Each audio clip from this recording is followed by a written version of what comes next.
March 12th, we have March 20th. Again, there is a purchase of 700 units at the rate of rupees 18 per unit. So I will go to the receipt column again. That is on March 20th, purchase of 700 units. So 700 units at the rate of 18 per unit. At the rate of 18 per unit here. So this is 700 into 18. So this comes to 12,600. 12,600 rupees will be the value of the receipt here. So there is no issue. I'll put a dash here. And then coming back to the balance column. So we have previously we had a balance of 400 units at the rate of 15 rupees amounting to 6,000.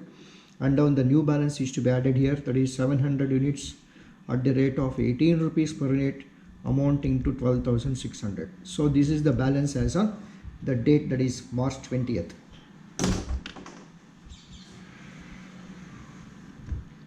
The next date. So after March 20th, we have March 23rd, issue of 500 units. So March 23rd, issue of 500 units. So here I have to put a dash here. So coming to the issue column, so we have to make an issue of 500 units. So just check with the balance available. So the entire 500 units are not available at the rate of 15 rupees under single batch here. So therefore we have to issue only the available 400 at the rate of 15 rupees amounting to 6,000.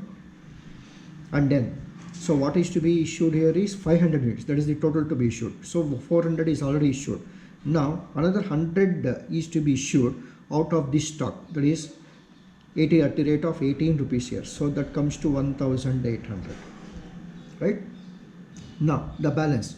So this is exhausted. This 400 units at the rate of 15 rupees is exhausted here. No balance of this stock. Now out of 700, we have made use of 100 is issued now. So the balance available is 600 units at the rate of 18 rupees per unit. Now this is 600 into 18. So this comes to 10,800. Or else we can also deduct it from 12,600 minus 1,800. So that is also 10,800. So this is the balance available as on this date. Now let us move on to the next date here. The next date is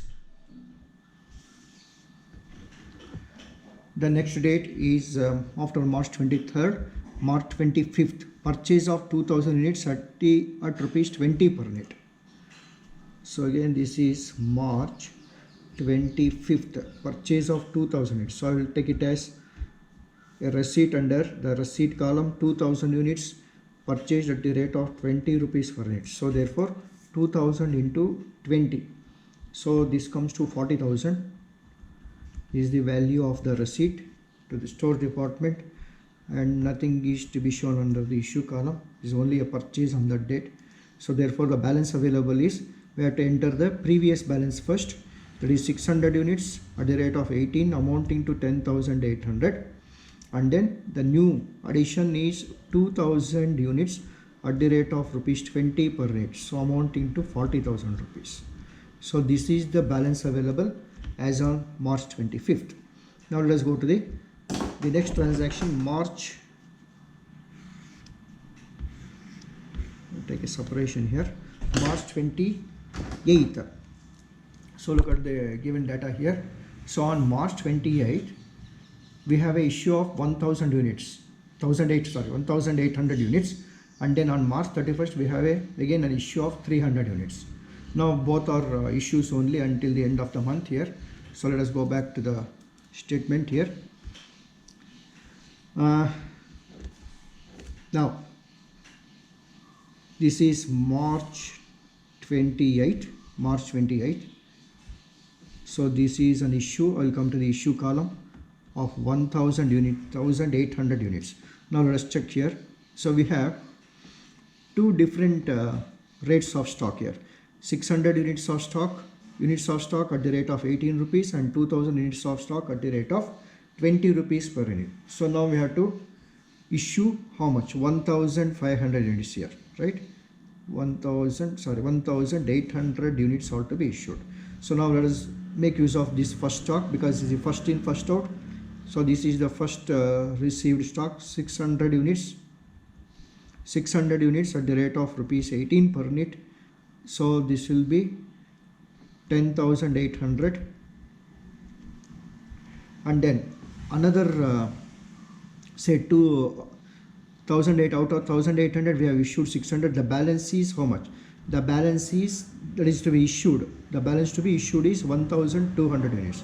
So 1,200 units can be issued out of the next stock, that is 2,000 units at the rate of 20 rupees. So we have to take it as 20 here. Now 20 into 1,200. So now this comes to 24,000. 24,000. Now this is the issue on this date. Now coming back to the balance column, this 600 units is exhausted because it is already issued here.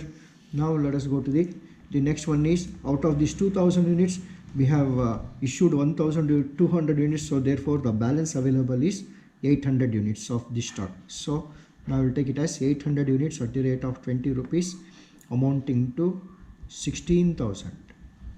This is what is available on this day. Now the last one, the last issue is on March 31st, 300 units. So I will take it as March 31st.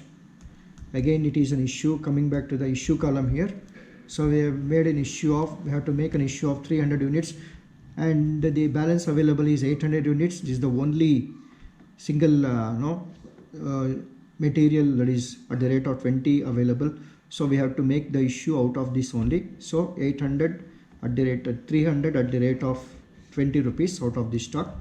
So amounting to 6,000 here. This is 6,000 rupees and the balance. Now 800 minus 300 is the balance available at the end of the month, that is 500 units at the rate of 20 rupees per unit. So this is amounting to rupees 10,000. So just put a line at the end and this is the close of the problem here, solution. And now what is to be written is at the end of the problem we have to write it as, so the total balance whatever is available is to be shown as the closing balance here. So we have to write it as balance of stock,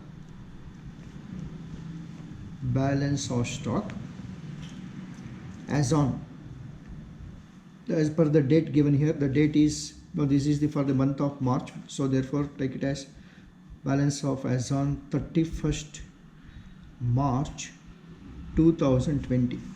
31st March 2020.